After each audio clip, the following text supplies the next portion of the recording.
Volunteers? Yeah, do you have any skills such as these, admin, childcare, legal, voting, medical? You're not dating yet.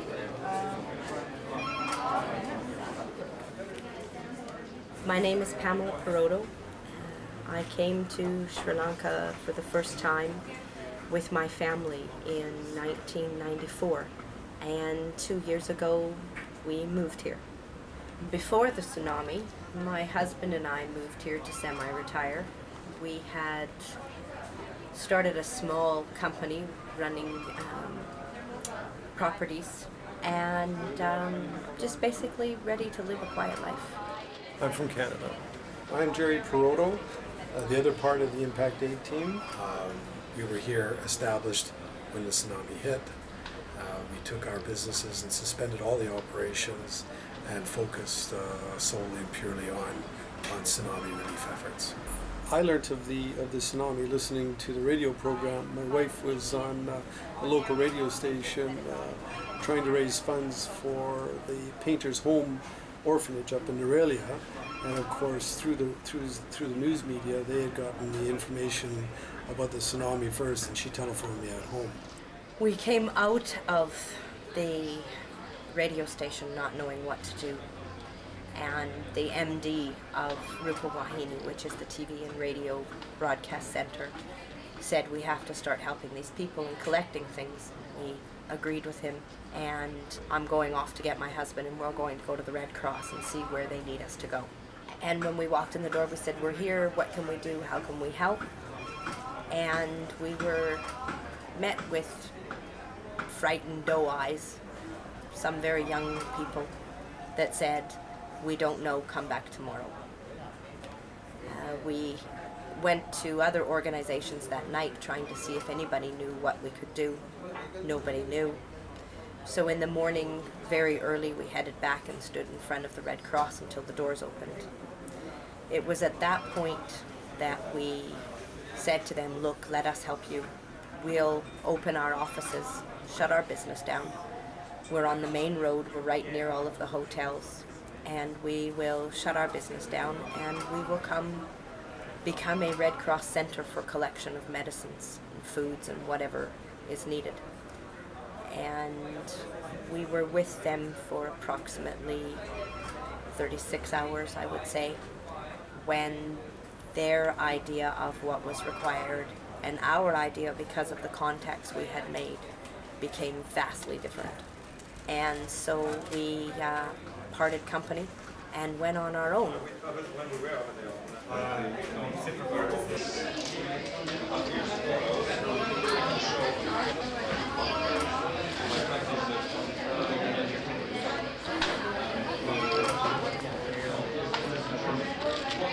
This big folded in half, and it's Dawn something, 0 triple whatever. Please find me that piece of paper.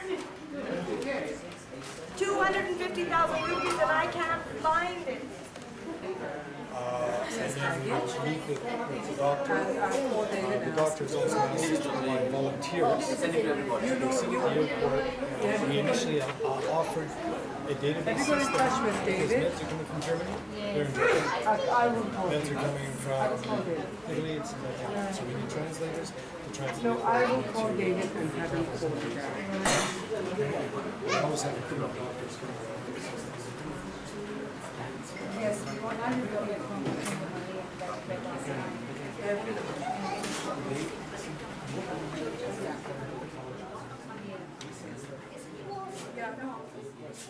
We spray painted and painted a white sheet and hung it outside of our office and encouraged people to come in and assist in any way, shape, or form, either through volunteering or providing us with medicines and such. We later contacted the people at the British High Commission who had told us that they had secured a location at Walker's warehouse in Galle. After that, we contacted the good people of Next, the garment people here in town, and they offered us 4 lorries, drivers, and fuel. Just explain, you go down Gall Road, she needs to get petrol. You stop at a petrol station. Petrol station okay. Then we go non-stop to petrol.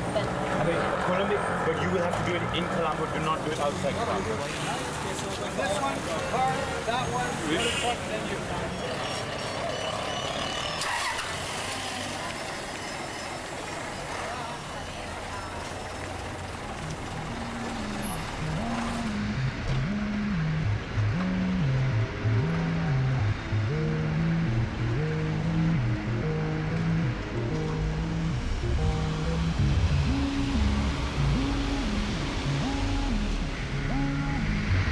Yeah, Anu, yeah. I'm going to Galle. Yeah.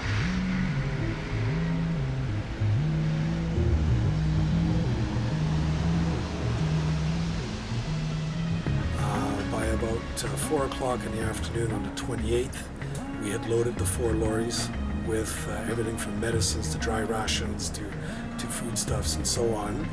And the British High Commission also provided us with 2 security guards because the rumor at the time was there was a number of raids on the convoys going down south. We headed off down the road with the 2 security guards in tow, one in the front lorry, one in the rear lorry. The journey down south took considerably longer than we expected. Some of the roads were washed out, the bridges were washed out, traffic, constant stream of traffic, delays, detours, and so on. Small trishaws would pass by with corpses wrapped in white linens. And the thing that got me most was the smell. There was an uncanny smell of death as you went along, and when you passed the hardest hits area, it was very, very strong, and it's something that still that reminds me of the activities.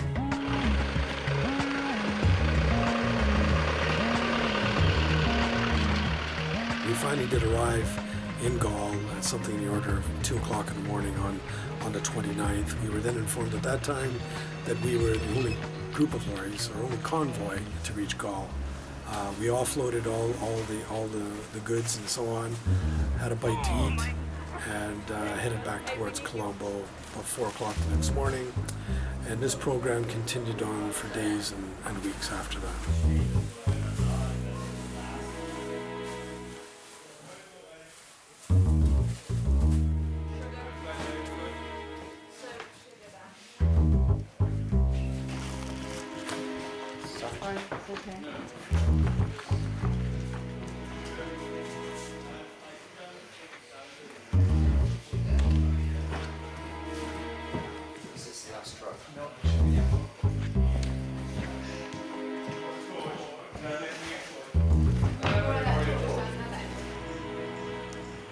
Молитвы паузы. Разгрузка 3-го и 4-го грузовиков. Молитвы паузы.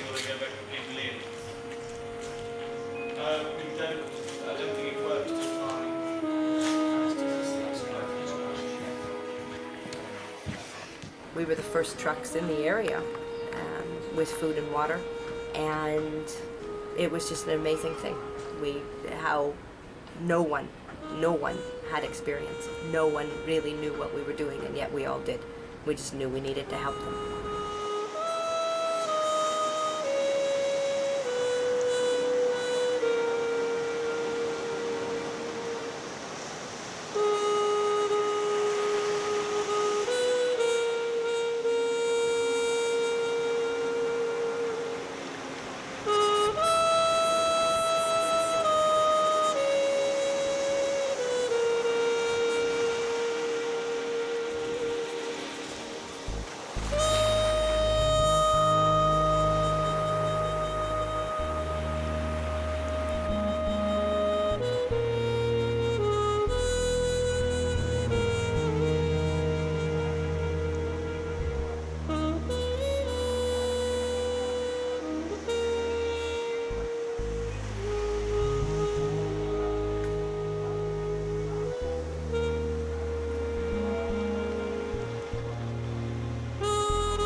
My first trip down was on the night of the 29th. The only reason that my husband allowed me to go down south was because there was a very strong, very brave Australian military man that came in as a volunteer, and he had actually left the Middle East working on an assignment there. Rod and I loaded ourselves in a truck, and away we went. This was the cricket pitch. It was one of the most lush, beautiful areas. Now there's buses, there's boats, there's cars. It's completely destroyed. There was gorgeous fencing all around it and beautiful stadiums set up, and it's just all gone. It's just gone.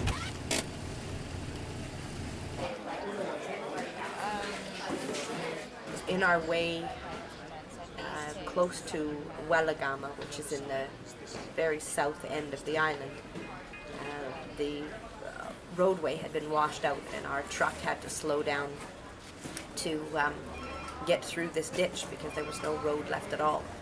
And some men came running up behind the truck, and they grabbed the door handle, trying to open the door where Rod was sitting and myself in the middle.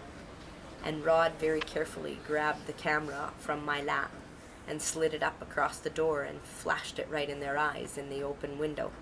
And it gave us a few seconds because they were shocked and they let go. Rod left a bruise on my knee for about 5 days after he lifted his leg over mine and plummeted his foot into the gas pedal and said, "Don't stop this vehicle again or we're dead." And I'll never forget that. I fell silent thinking without him I probably would have been in a lot more trouble than I was.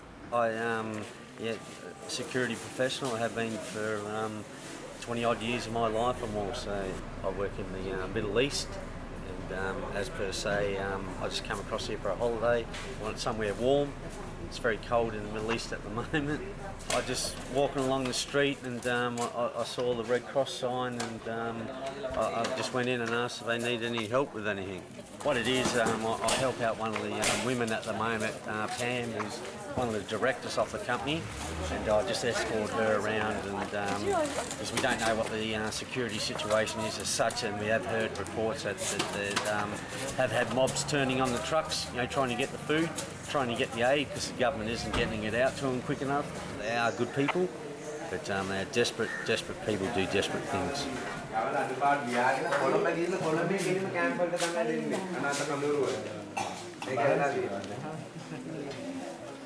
Some violence has broken out because they don't have enough food, so they've located us and arrived here to try and ask for food and for some help now. Quite naturally, we're in a position where we don't store goods here, and we wouldn't want to give out goods on the doorstep anyway. Okay, so we need someone to go to, we send someone to go do so, okay? Okay, give me your telephone number. My telephone number? No problem. Anna. Oh, your telephone number? You have? Yes. You have telephone? Oh, yes. Okay, no problem. No problem. But we now need this space.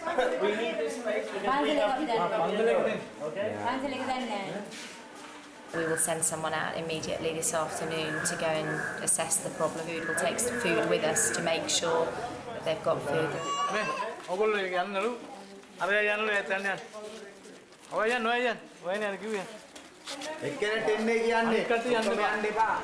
My name is Rebecca Hayes and I'm here in the fort in Galle, and I've become a resident here at Project Galle.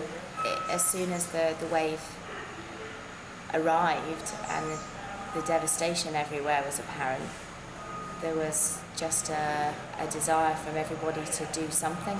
And as we gradually regrouped sort of friends and residents along this part of the coast over the first 5 days, we had all been actively trying to do something to help, or been forced into a position really, because there was no other support, communications, and ordered chaos.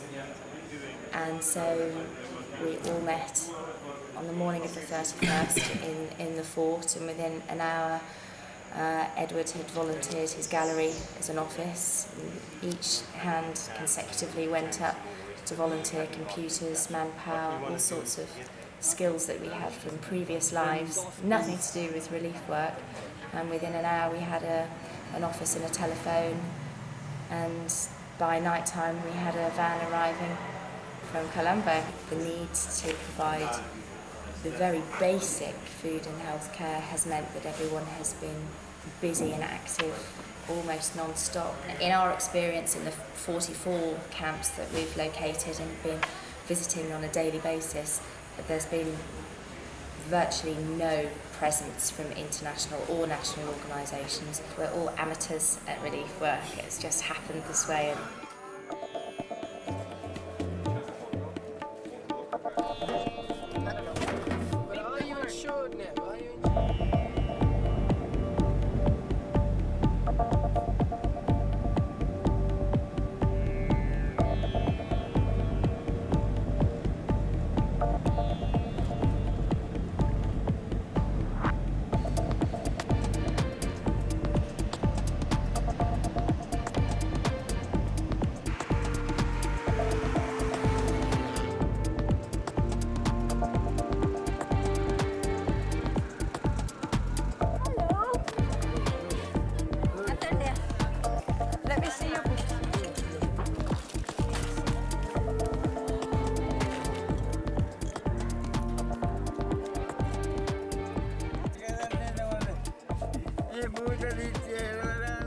Basically, what I want to do is create a way for these widows to earn an income.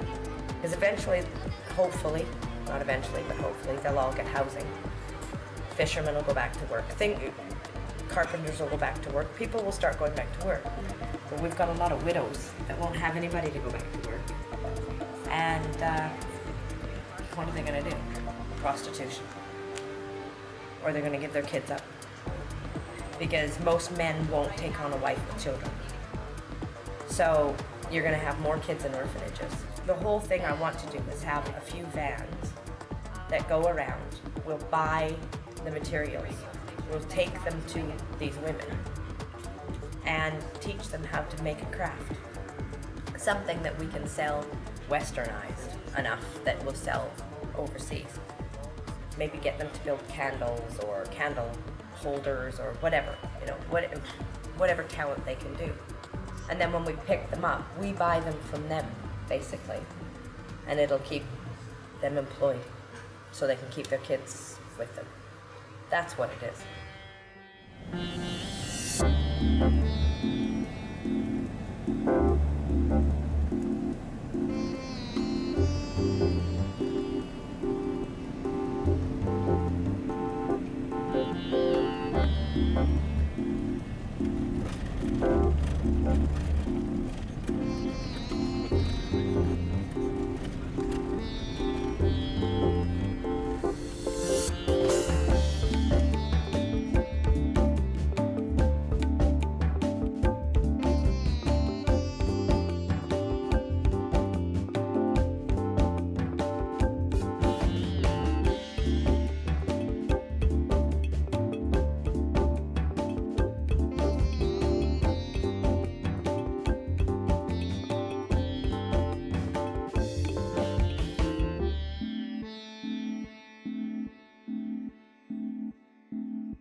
maybe they want to put one column for navigation suggested or whatever.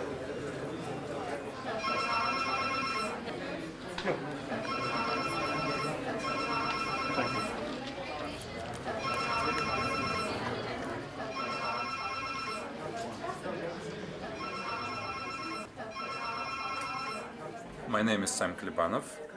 I divide my time between Sweden and Russia and work in the film industry. I came to Sri Lanka with a bunch of friends for the New Year, and we landed in Colombo on December 26, the day of the tsunami. First, we just watched the news, wondering what we could do.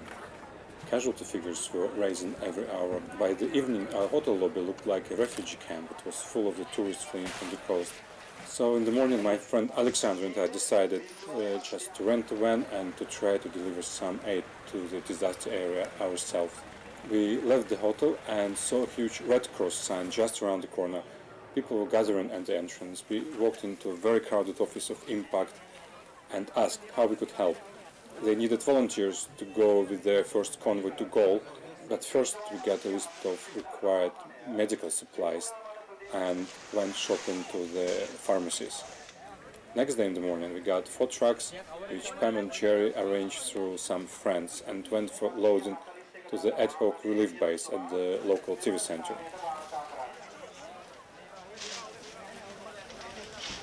Меня зовут Александр Камионский, я родился в Москве, живу и работаю в Германии, в городе Кёльне.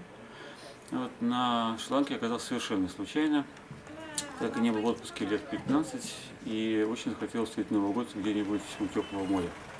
Мы еще долго спорили, куда лететь, в Таиланд или на Шри-Ланку, и Шри-Ланка победила, потому что там мы никогда не были.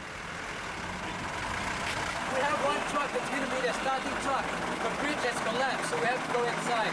So only one guy knows the route. That's Robbie. So we're going to follow Robbie. Okay, so wait.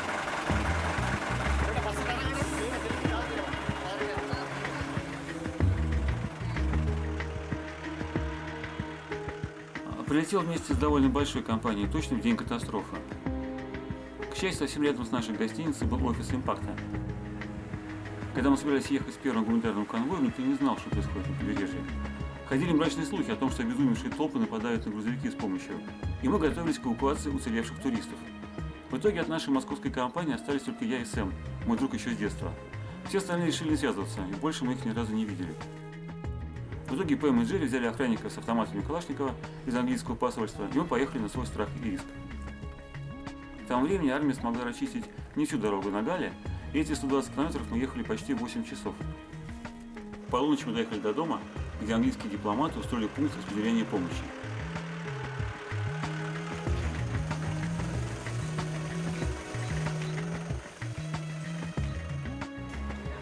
We unloaded our trucks at the British High Commission premises very late at night, and then 3 trucks headed back to Colombo, while Sasha and I spent the night in GALLE in the British High Commission place. First thing in the morning we went to GALLE hospital and unloaded their boxes of medicine, bandages, water bottles and some food supplies. But we still had a lot of water left in the trucks, so we decided to distribute it on the way back.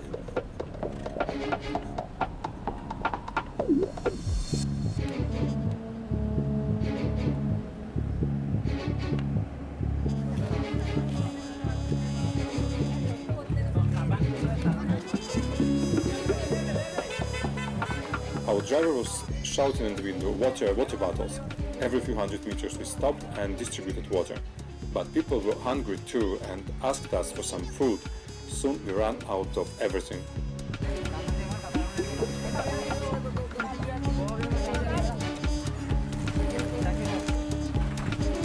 When we returned to GALLE, it was clear to us that we had to return back to the coast as soon as possible, because we knew we could help. But we didn't have enough money, so we decided to write an appeal to the people who we knew personally. We emailed our appeal to a limited number of people, but quite unexpectedly they started to send it on like a chain letter. In Russia it even hit the mass media. The response was very quick and the money started to pour in within hours.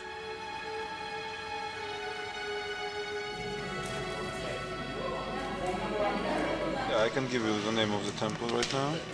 Just a second. 350. Да. 468 350. А видишь, как курс упал еще там вот. А посчитай курс. Получилась такая сумма то ли 468 350.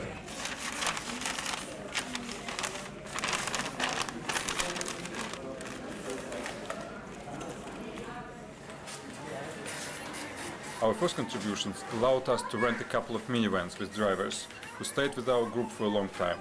And we went shopping for food, water and sanitary supplies. Что скажете, Сэм? До Нового года осталось 20 минут, если еще не знаешь об этом. Давай, точно.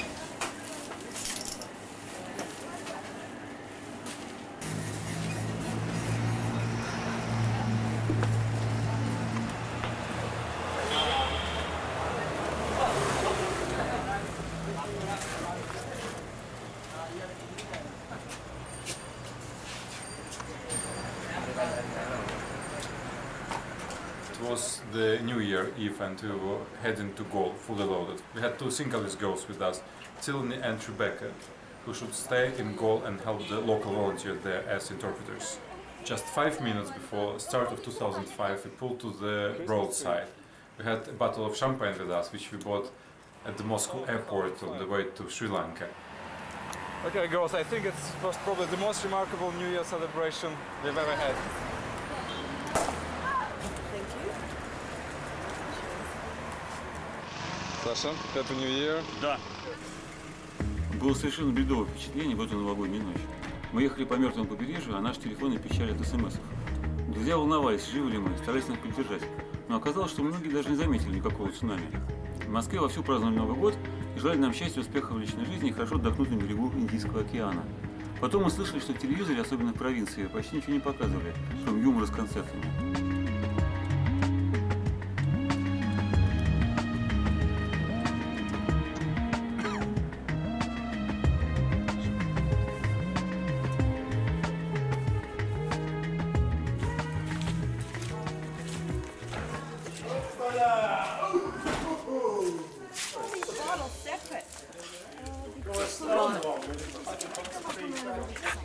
Okay. Oh, these are heavy. Okay, heavy. Very heavy. Мы все здесь разгружаем, да, Сэм? Can we distribute in the morning? Yeah. Yeah? Just a little bit of help for some big things. Yeah, sure, we can. We look at the critical But we can camps. spend all day here tomorrow, no problem. And so Bless do that. your heart. And we'll try to get more vans.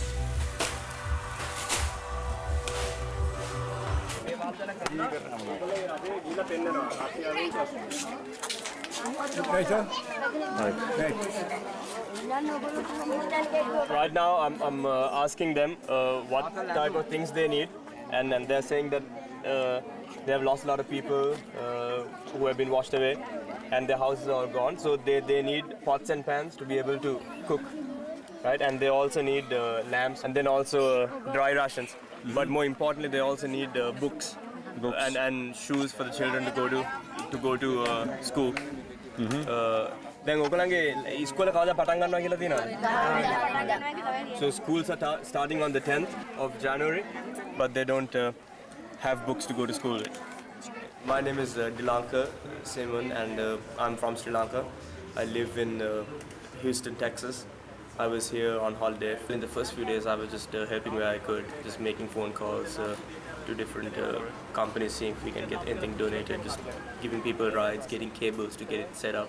And then the next time I got involved was when joining the group, you guys, to go to Galle and go to the camps, distribute the stuff. I know it's not much, but you know, that's as much as I can do, and I was pretty happy to do that. Although I live there now, I mean, this is where I was born, and so I just want to do what I could, all the little.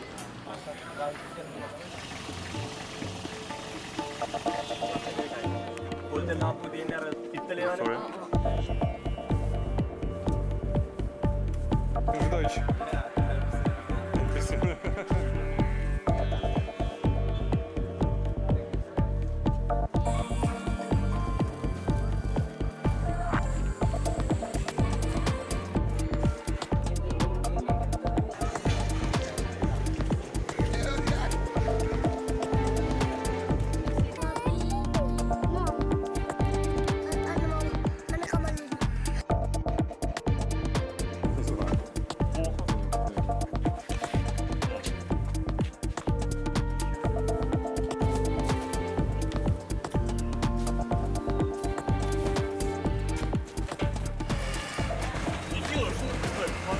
Ничего себе.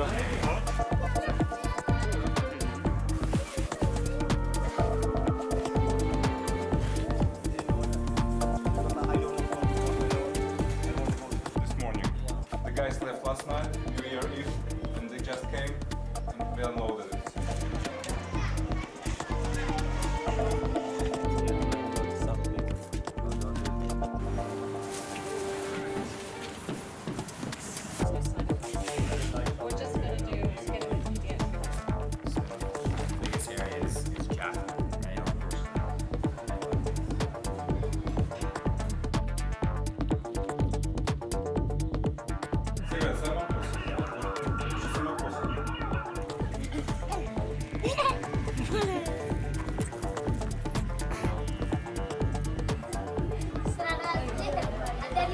Рамя.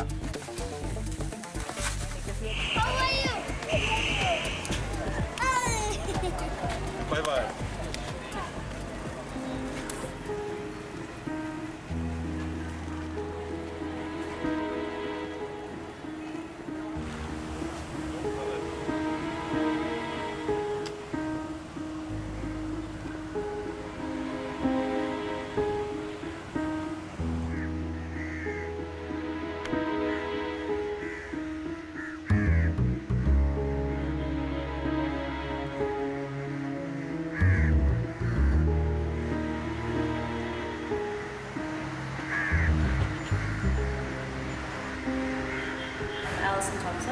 I live in New York City 15 years. I'm from Australia. And basically everyone that comes here, or the four of us that start off on the journey, we're just sitting at home, just people watching it on CNN 24 hours a day saying, I got to get there and help. And the three of us came, we met our fourth member at the airport. He's an ex-engineer from Australia. And we hired a van, brought all medical supplies, food and water, and just started driving down the coast. We found this village about near the beginning of January, and it was just had no food or water and people were starving. So everyone was coming and photographing the train and everything and leaving. And we just decided to stay, so we got them food and water and had a little first aid van outside to start with. We had about 1,000 patients a day. And we just started to grow. It's no politics, no bureaucracy, all volunteers. Did you see the train? The train was on top of their houses. In this village, there's 450 homes. 10 homes remained, but they were pretty beat up with no roofs. And really every child has lost maybe a mother or a father. And there's about 14 children that lost both. The wave came through here, 30 feet wave came through 3 miles inland. That's where I'm getting most of the bodies. I got 67 bodies last week. And I know we're about 200 more, but I've been waiting for body bags. I've asked everyone in the whole country, but they've run out of body bags. So people seem to think that I'm the body collector now, so they bring me jaws and arms and things, and that's the only place I can hide it, in the impact aid toilet. It's not up and running yet. We need to get some water into it. So it was a nice, safe place, so the dogs couldn't get to it.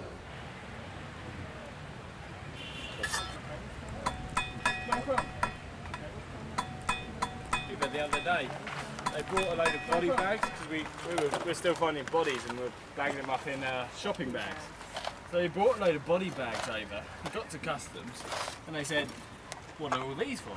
And we're like, "Well, obviously we've got 300 body bags for you because we need to bag up bodies from the tsunami." And they were like, "What tsunami? That's finished. That's all the bodies have gone." The local customs said so. The customs. And they were like, "What?" It's like a big cover-up or something. It's just... Yeah, but I've heard everywhere people still finding bodies. Yeah. Well, you did yesterday. I think there might still be one in here. Because yeah, yesterday Alison told us that. And then he went back home and spoke to his friend because he's a civil engineer.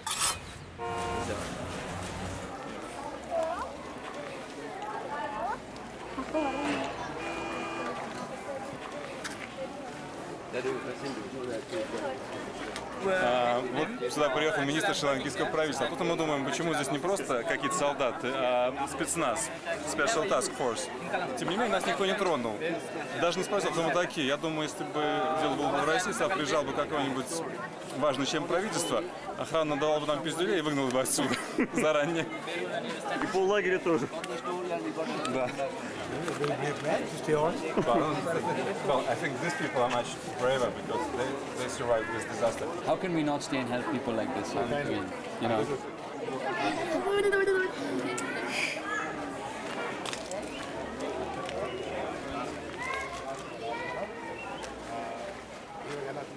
Are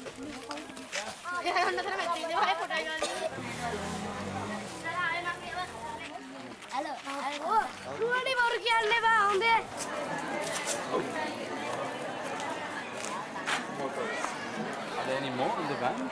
I think there are more in the van, yeah. Wow.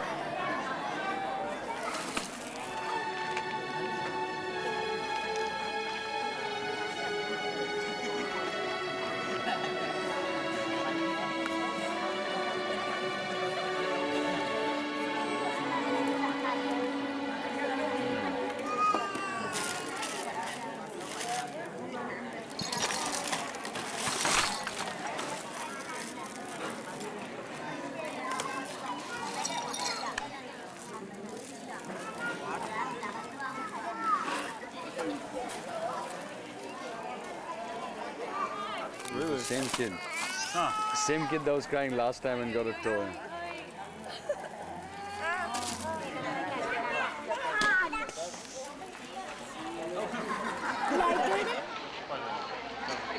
All over battle. Sportsman.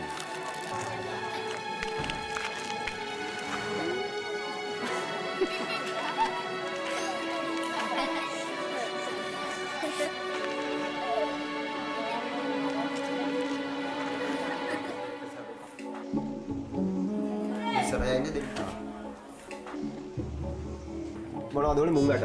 හරි. දැන් මුංගට නෙවෙයිනේ. මේ white green piece නේ. Can you tell them that we are leaving and we just... We go to the airport now. Airport එක කියන්නේ යාට වෙලාවක් නැහැ කියන්නේ ඒකයි. කියන්න ගොඩක් කෝච් මේ. But they'll be back. We don't know when, but... කවදාද කියලා දන්නේ නැතලු එනවලු බොහොම ඉක්මනින් එනවා. We hope. Oh. Yeah. Wish you all the best. Wish you all the best. It's you have the real hard time, so all the best. And මම තහේ වෙනකොට එනවා. අපි තුන් දෙනයි. මම කියන්න කියලා තියන්න අවශ්‍ය දේවල්. okay, guys, let's go. We have this for the kids. Let's give it to them.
All about the Swedish Red Cross. They pull up with these two huge lorries from Colombo, rented, and they said, "We've heard about you. Can we give you this?"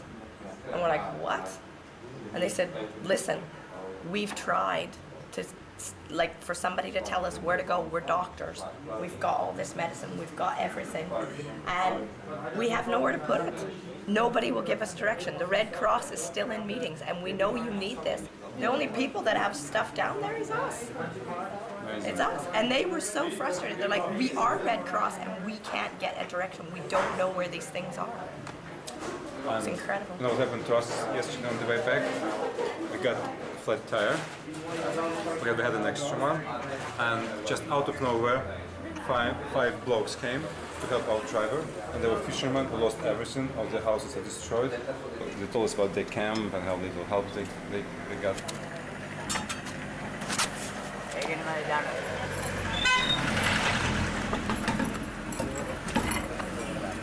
Everything destroyed. No chance to be again alive. You know, this is the biggest problem we have because fishermen are Sri Lanka very poor people. they have a very bad life. And you know, they have a lot of, right now they have a big problem with everything. I think it's better to go to and look this area, to look up. You know, this water coming through, look at here.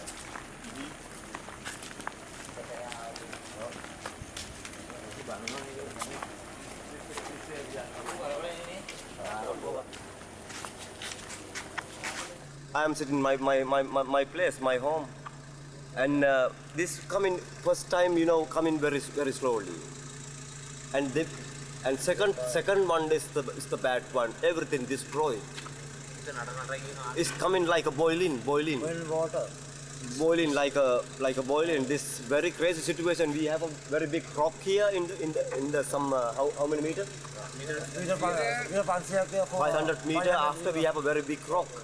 This all you can see. No water there, only sand. Looks like this rock looks like a devil. You know, this unbelievable things happen in those time was. The second one coming very fast, and we running. You know, we have to saving some life. Some old people, elder people here, we saving, and we have some injuries in. And I have only this cloth when those times. Still, I have this. Our children, and our son and children and women and old people, they live in temple, and we are not sleeping. We are shifting because our things. They come in some robbery people. They rob out. They're going to steal, and we have to look. We have to check up our things here. And some people they go into some hours sleeping, and they come in. Some people they looking from our things, because we have only last hoping from our things. You know, you are the only possibilities we have to set in the world. What is happening here? What happened already here? And we have nothing to say.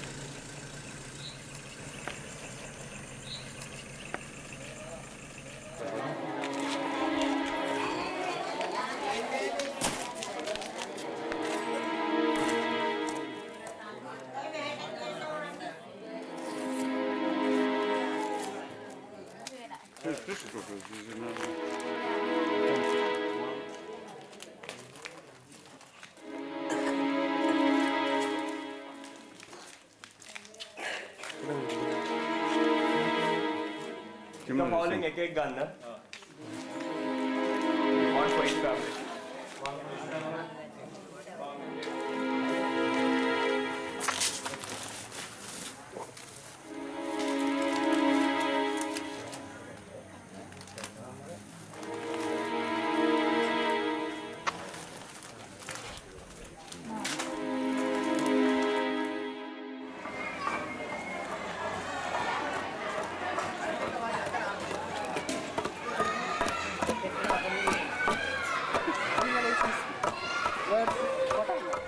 Yeah, much more better, because you had help so lot from our people in the temple and the school.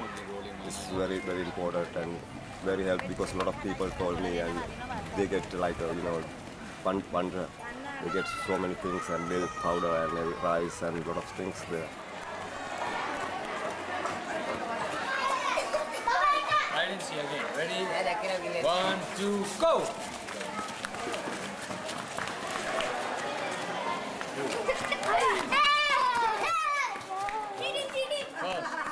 I plan to maybe I buy one small tent, hut. I live there. Thanks a lot. Yeah. Thank you for you helped us.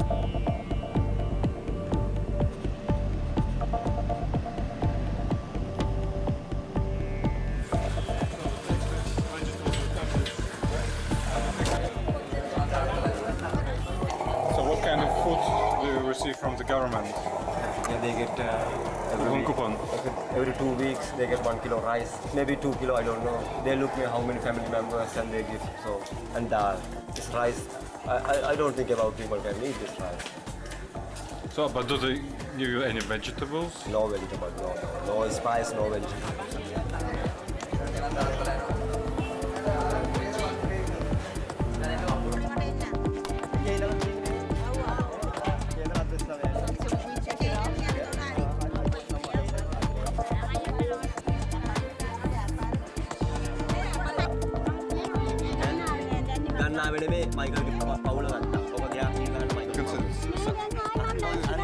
ඔයා ගන්න මගේ එකත් එක්ක ඔයාගේ number එක ලියන්න. So we know like who took it, right?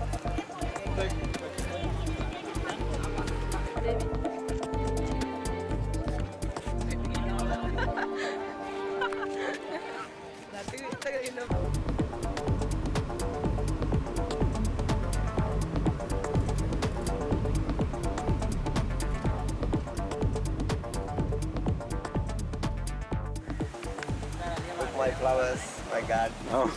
I have a lot of flowers before. Yeah. Now I bought again and I want to have a nice garden here.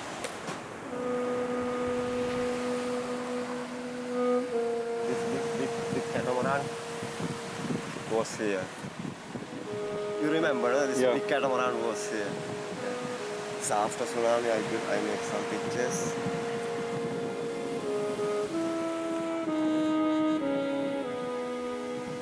This. So this is what happened to your house? Yeah. This is only. So.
Yeah, over there some lot of arak bottles.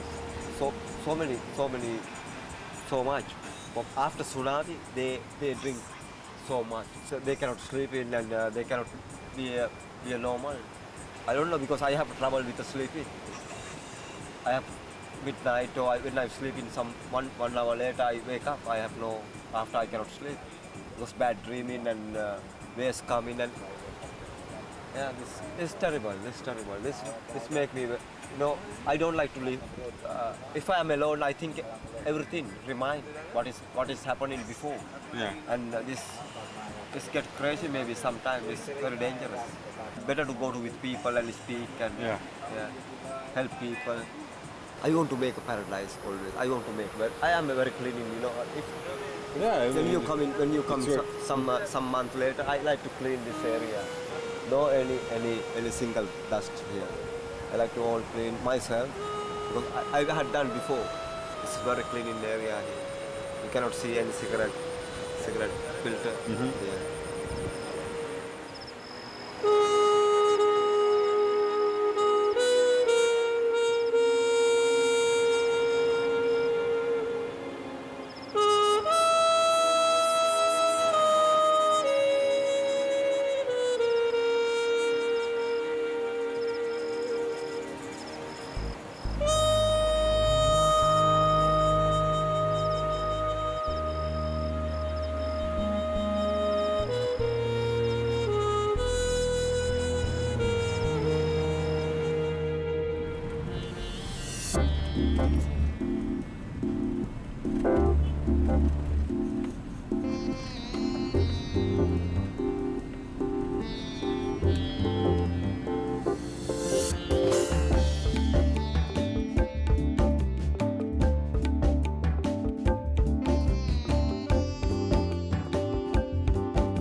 pick up 60. So then I think You know we where should that be is, right across from Perry College.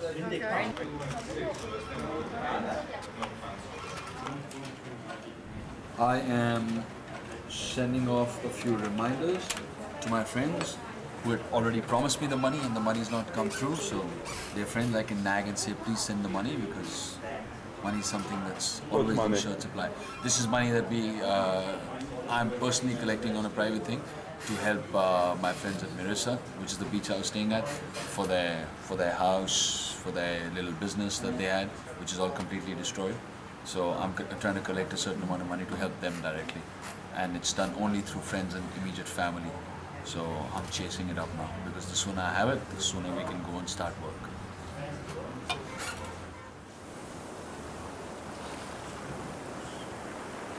My name is Mayur.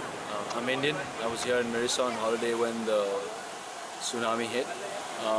You can see film later of the place I was staying in. There was a little hut on the beach and got completely wiped out. I'm now back here after that day, and I can see there's really no reason why I should be alive. Mirissa, however, has been very lucky. They've only lost 10, 12 people. And this used to be the kitchen.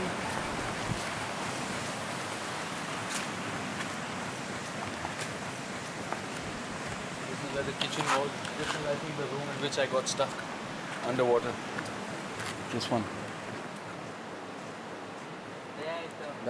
And then this broke, and that is the window I broke and got out of it. All this was my hut, and this is the tree on it. So the tree is broken and the complete hut.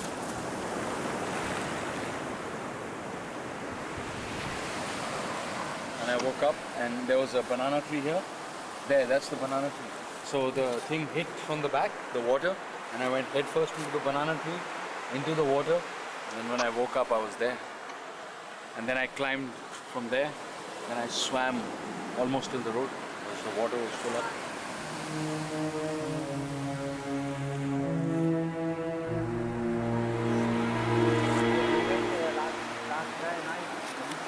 That's why we say in India, man, when it's not time to die, you don't die. Because nobody should be alive after this.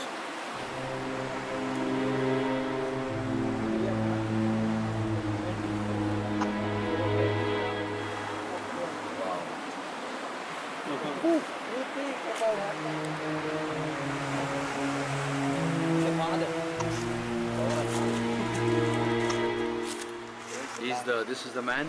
When I was hurt and I was telling him that later I'll come back and I'll help pay, he kept saying, sorry, you come to my country and this happens. Such good people, the people of Sri Lanka. And look what's happening. Oh.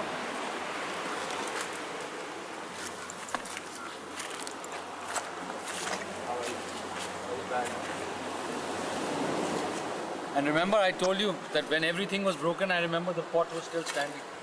This is the bathroom. This is where we used to bathe. Everything gone, but the pot is still there. Then it's done.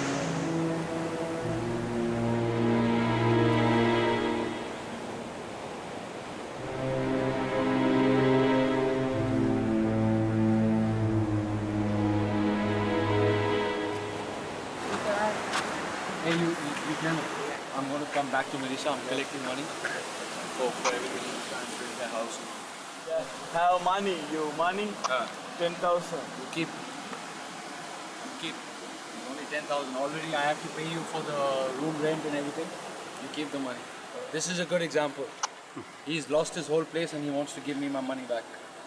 Yeah. No, you keep to tell him it's no problem. I don't want it back. Here's the funny part. At one stage, I think I'm dead. All I've got is my shorts and they're falling off. So I'm grabbing on to the thing with one hand and my shorts with the other. I say if I die, I don't want to die naked. So I grab that on and I keep my shorts on. But shit, yeah, there's absolutely no reason why I should even be here today.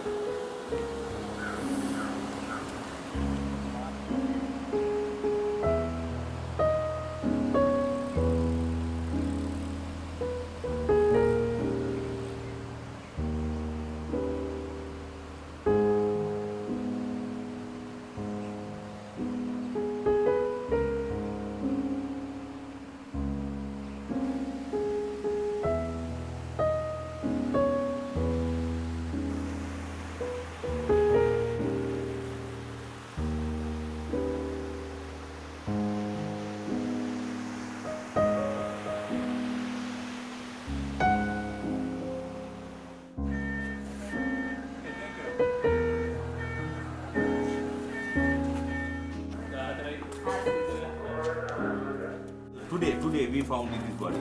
We have sent it to Colombo. No way for this. And this? This we have searched this body. So you're still we can't looking find. for We can't. Yeah, because I'm her mother and father. I met in the hospital. You met him? Yeah, the mother and father. They said they're trying to find her. We have to found it. We have tried to find in this boy, Mr. Robert.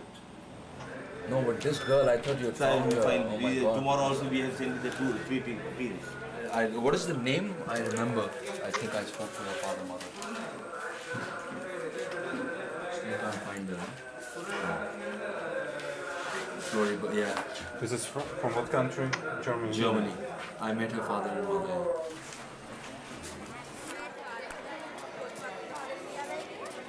Well, basically I was meant to leave Sri Lanka after the holiday. But after the tsunami, I decided to stay on for a little bit because I could see what a huge disaster this country had suffered. I have a lot of friends here now in Sri Lanka. When I was cut and bruised and bleeding, near drowned, they were really, really kind to me. They helped me. They found me clothes. They worried about me. And I'd like to do the same back for them and for Sri Lanka. So I went back to Colombo and there I volunteered with some different projects. I was in the Apollo Hospital doing some volunteer work, just going to hospital rooms, talking to people, just trying to comfort them any way that I could. After that I was helping load trucks at another place and I found out about this organization called Impact Aid. And since then, for the last few days, I've been working with them and a team of wonderful people. We've a very close-knit team. We've been ferrying supplies, we've been buying medicines, food, blankets and anything else that the camps people might need. And then taking them up and down GALLE Road, taking them to the camps, taking them to a centralized place, to a place called Project GALLE. It's an organization of people who are trying to help all the camps in that area. It's great to be part of such a fabulous team.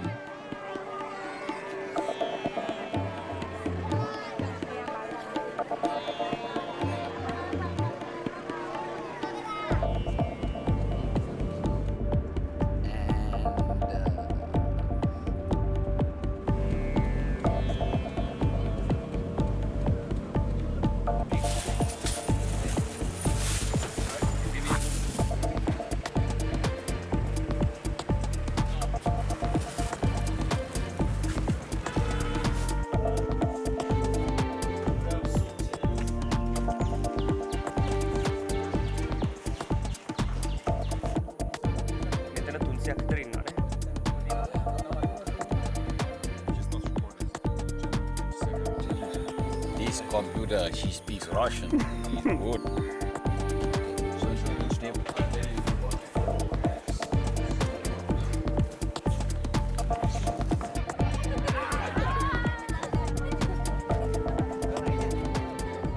Little wooden spikes to make the shape, and then after that we've documented. We got the big logs and we shaved them, cleaned them, put concrete, got the roof and all done, put the tiles. There everybody helped. This is Bayboon. It was the place I was staying in, the little hut we talked about before on the beach. And I'd made friends with the owner, his family. It was completely wiped out. And I had promised them then that I would do everything possible to try and rebuild the place, get them their livelihood back because they pretty much lost everything.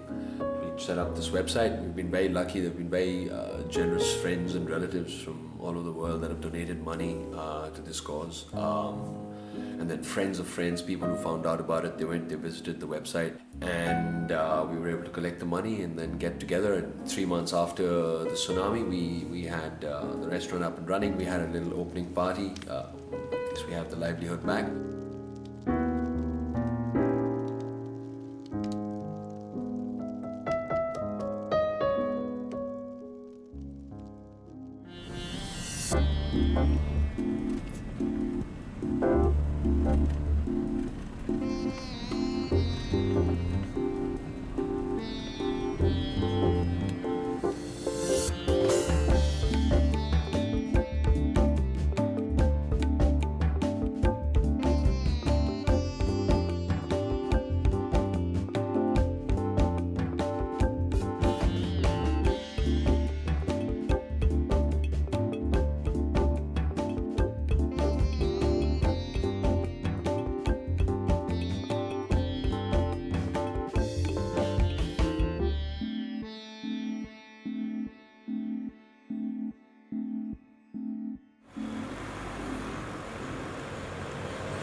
Let's go.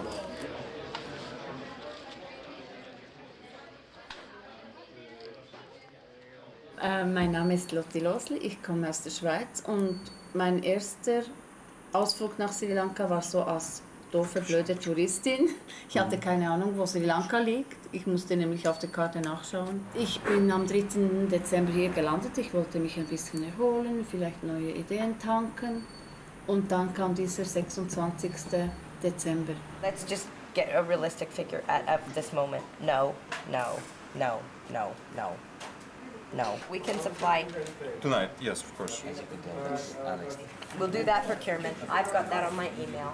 We'll start working on that. That's, like she said, it's writing to Santa Claus at this point in time. Most of it. Things like the gas cooker and the cylinders, cool, I can handle that. But we've got the medications. We'll do some of the foods downstairs. Let's just go You can identify take the some of foods. the lemon puff cookies, because at the temples where you're stopping, I want you to just disperse some of that as well. Yeah, It's not a food, it's a treat. Don't put anything on top of this, because it's only like 3/4. These you can stack on top. Okay. Everybody grab a box. Is it heavy? Okay. Okay, got it. Yeah.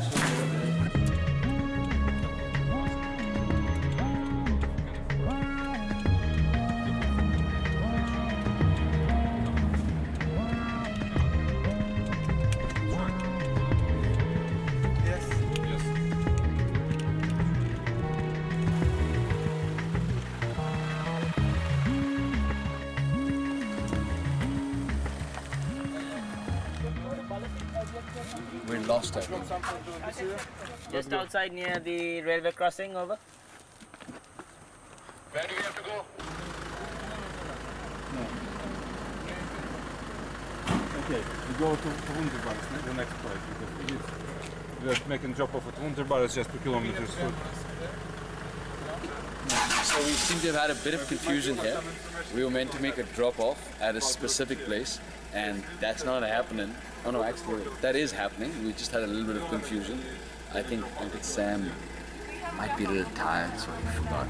But now he's remembered, and we're okay, and we're gonna get there. So let's go.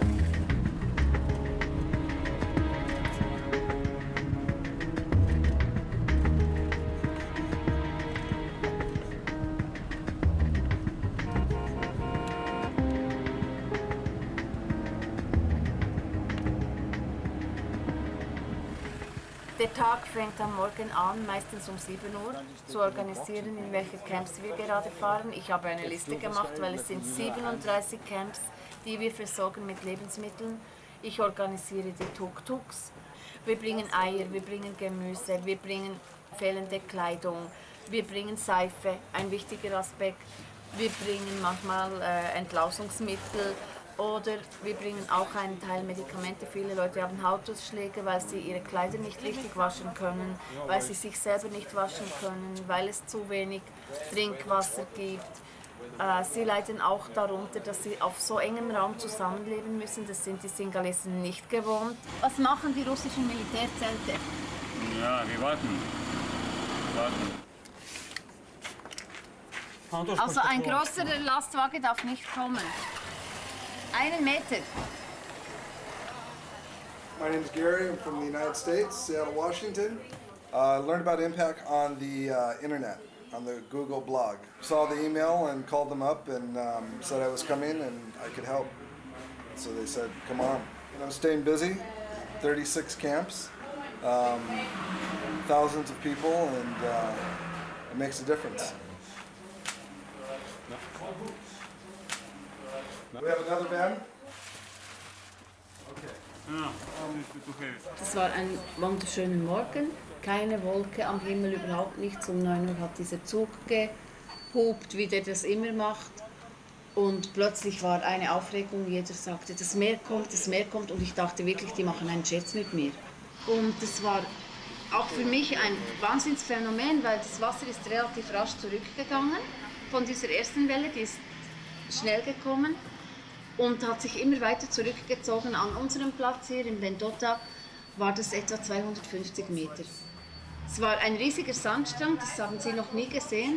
Und wir wussten zu diesem Zeitpunkt, also kein Mensch wusste irgendwas von einem Erdbeben, niemand. Und dann waren da plötzlich so Wasserlöcher mit Fischen drin und schöne Muscheln hast du gefunden und jeder irgendwie wie so ein riesiges, was ist das? Und dann war noch ein deutscher Tourist hier und wir haben eigentlich gedacht, nein, es stimmt irgendwas nicht. Es kann nicht sein, das ist nicht normal. Und wir haben die Leute zurückgerufen, wir haben ihnen erklärt, das stimmt was nicht. Er wusste noch ein bisschen mehr, hat schon einen Film gesehen. Es kann nicht sein. Das Meer geht einfach zurück und so. Und wirklich, die sind hier weggerannt, ohne damit, dass irgendwas passiert ist. Ich denke, es hätte Tote gegeben, und zwar viele. Weil es war so ein Nichtbegreifen, ein weiß ich was. Und dann kam diese Welle etwa 3,5 Meter hoch und die hat alles mitgerissen, was irgendwo war. Kühe, Schiffe, Schildkröten, Käfige, Bänke, Liegestühle, alles. Und du hattest keine Chance, irgendwas dagegen zu tun, absolut keine. Einfach hoffen, dass das Wasser nicht weiter steigt. Und wir haben vor unserem Hotel diese Bahnlinie und genau bei dieser Bahnlinie hat es gestoppt. Also wie irgendwie sowas. Und im Nachhinein muss ich sagen, wenn wir nur 10 Minuten Zeit gehabt hätten, 10 Minuten, wir hätten diesen Zug hier gestoppt, mit irgendwas, mit Stühlen auf die Schienen, mit Palmen oder irgendwas. 1500 Menschen würden leben. 10 Minuten. Um 9 ist er vorbeigefahren und 20 nach 9 ist er dort in diese Welle geraten.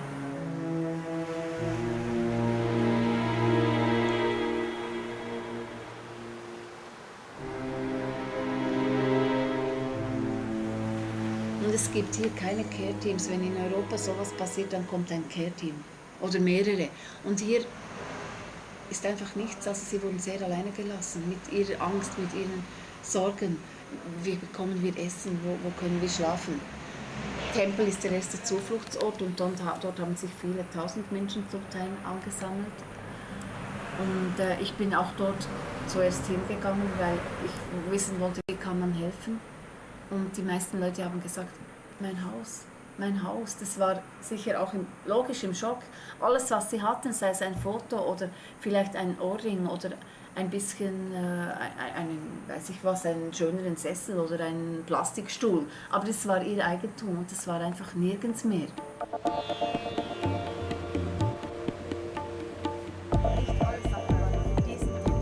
Ich habe immer eine Checkliste, was wir ändern können. Was ist 1000? I think it's 100. So that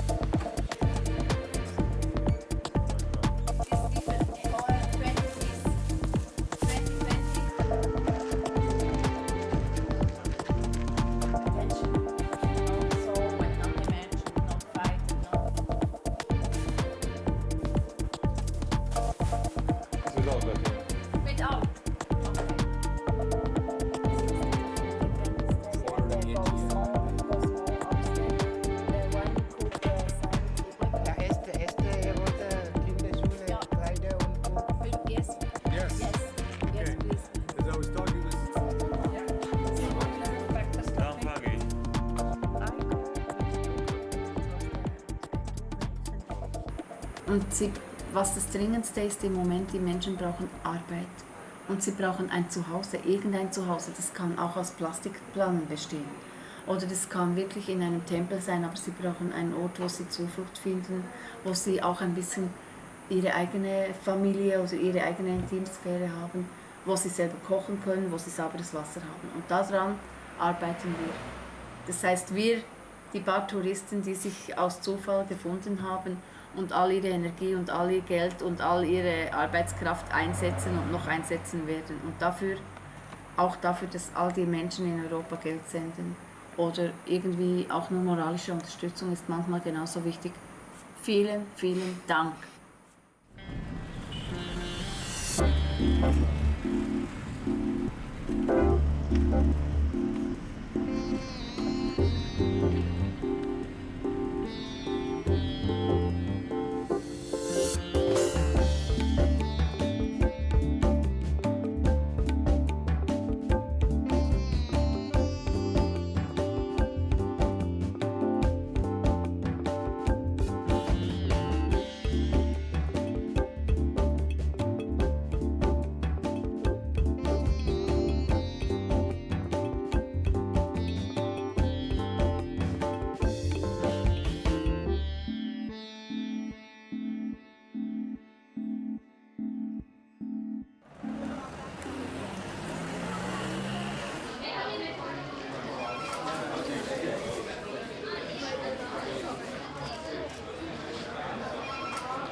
My name is Warren Elias. I'm from Colombo. I work for an organization called Impact. Besides providing the refugee camps with food and rations, we have already started a program where we have been driving around the south coast today and yesterday with 5 doctors, basically tending to the injured and supplying them with medical supplies. Well, I'm cabin crew for Sri Lankan Airlines. I'm still flying. I finish this project tomorrow, and I get back. As soon as I get back to Colombo, I'm flying off to Saudi Arabia. And when I get back, I rejoin the group again.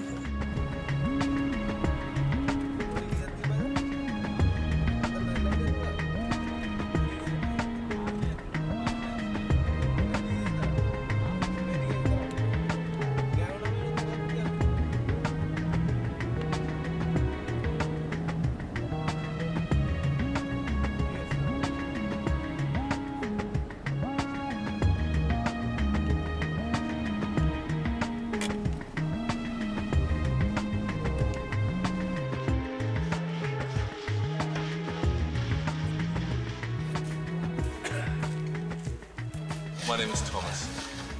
I'm a doctor from Germany, based in Hamburg. People here need basic medical aid. The injuries, most of them they got in tsunami with like broken bones or something else, we couldn't find because these people mostly died. They haven't got any medical aid.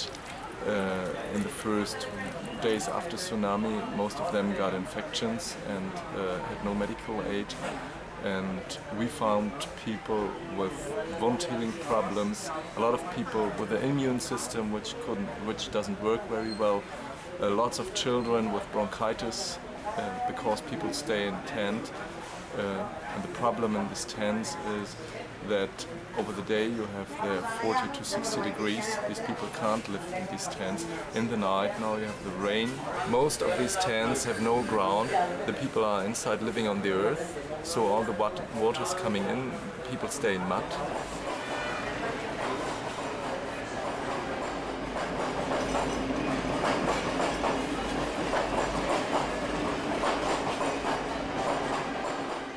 I've never saw somebody here from the United Nations sending any equipment, sending any support. You don't see this. And what you see in Colombo, there are big four-wheel cars, newly built, and people sitting inside in air condition, but that's all. I miss these cars here, I miss these people here. And I ask myself what they are actually doing here. These organizations were supported, they are getting their money by our countries we are living in, and they should be responsible for their work. We do. I'm responsible for the work I do in my hospital, and with the money I use there, this is really something I would like to ask them. What are you doing actually in the post-tsunami time? And this is a question I get by a lot of Sinhalese people. What's about the United Nations? What's about UNESCO? What about UNICEF? And this is, I mean, you need something more than sending boxes in the first 2 weeks. I've seen here an old lady, she was coming from Berlin, she was 82 years, and she brought a lot of equipment, clothes and everything else. And she told me, here it looks like Berlin in 1945, only with palm trees. And when she saw the faces of these people here sitting around, she told me, yeah, she could remember to Berlin, it was the same. What should the people do to forget? They're coming to me and they ask me if I had drugs to forget. What can I do? Give drugs to forget? What I do sometimes, then I give multivitamin tablets for, and I say, try this, maybe it helps. А вы откуда? Меня зовут Яков Волкин из Нью-Йорка. Я вообще ассистент профессора в педиатрии, но originally из Беларуси. Но решил приехать помочь немножко людям здесь, поработать, поволонтерить. There's a child with eczema. Okay, so I have to leave. Yeah. Счастливо вам. Вам счастливо. До свидания. Bye.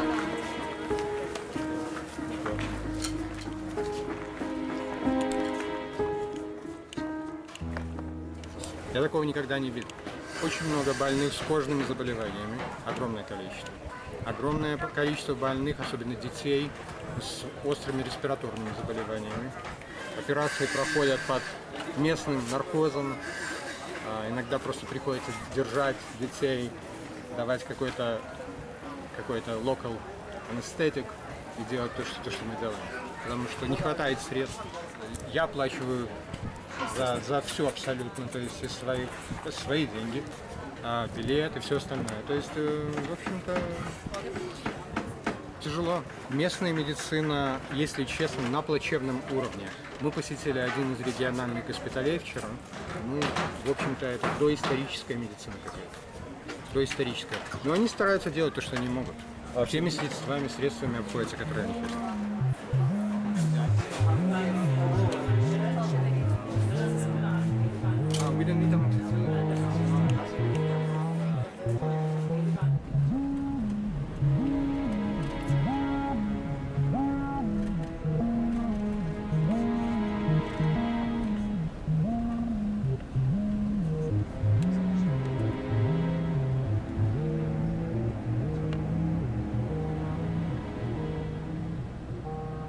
Good day. We went to 2 camps and we treated about 300 people plus. Basically it was rashes, wounds, coughs, colds, wheezing, things like that we were treating them for. And today was a good day because we had sufficient medicine to supply them with, and things went off very well today. Basically all the diseases that we have, that the people have in the camps are pretty common in Sri Lanka. It's just that because such a large community is in one place, it is kind of spreading. Last night we were in a school and the school had about 430 people. But today we visited 2 temples and one temple had 450 odd people and the other had 800. Well, from the state, like there were people from the state. In one temple that we went to, there were people from the state, but they had nothing with them. They just had positioned people there, and they had nothing with them. They didn't have medication with them. They had nothing with them. They just put up this tent, and there are a couple of people sitting there. Then I went on to another temple, which was the last one I went to, which had 800 people. And sad to say, even the Red Cross had a tent there with about 7 people in it.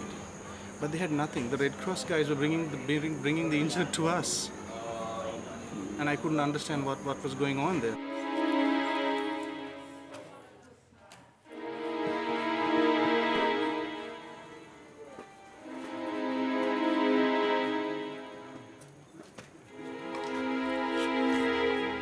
Certain people are going back home, but I would say the way things are, unless they get housing and they find a means of making money or finding a job, I think it's going to go on for another 6 months, maybe even a year. This is definitely going to go on like this because they have nothing. What they have is what we have given them. They have nothing else.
My name is Michelle Cornwin. I am from outside of Albany, New York, East Greenbush. And I came in as a volunteer to do whatever I could for this organization. What brought me to Impact? My uncle and aunt rented a house, and the realtor was Jerry. My aunt is a doctor, and so Jerry called her up and wanted to see if she had any expertise that she could loan to the organization. And I came along because I was tired of sitting at my house and just becoming depressed and hearing the numbers increasing of how many mortalities there were. So I wanted to come in and kind of become active. So I started working in inventory and doing data entry and trying to sort out the medical supplies, and I kind of changed my role into doing whatever anybody needed me to do. I'm here via the Maldives. I was a teacher for an international school, and the school shut down, and I moved with my family here to Sri Lanka. And so I'm going to be a teacher at the overseas school, Colombo, and whenever I start or finish what I'm doing here.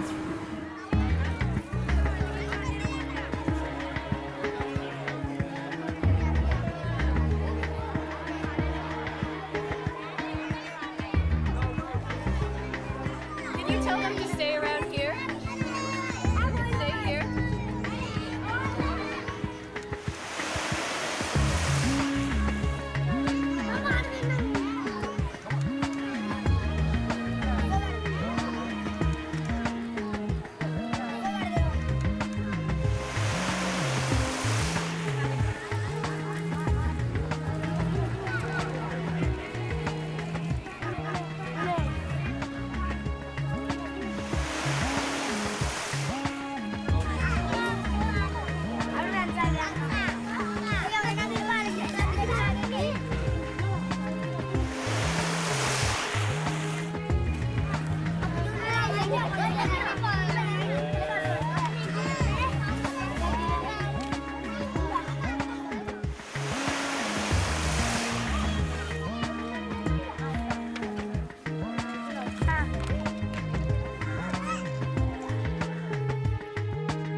Kids are very happy. Oh, they like to play. I'm tired, just like... How many languages can we say I love you in? So Russian is what? Russian, Swedish. So I know French and English. You can tell us what is it in German? Liebe dich?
Paparazzi, paparazzi.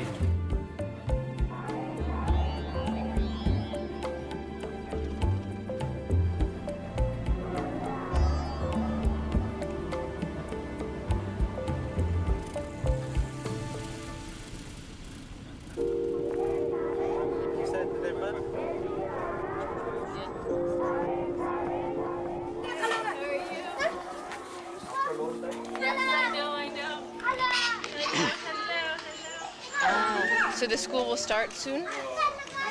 Will the children come back to school soon? Yeah. Yeah? Do you know when they will move? We can prepare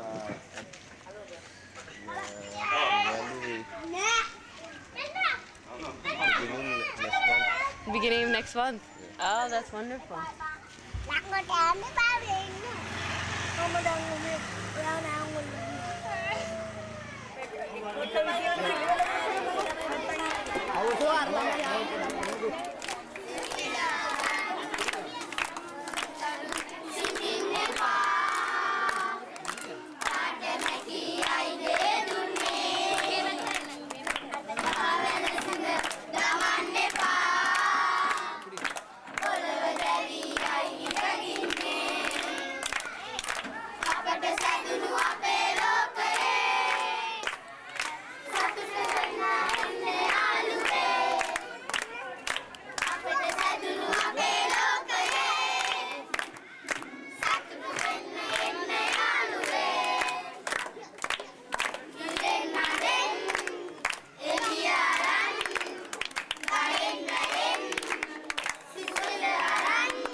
Okay, let's go.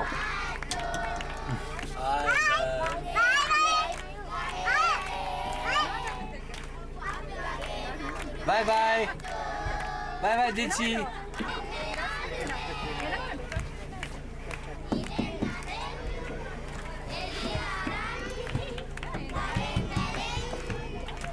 Oh, look at these two hands, lilies.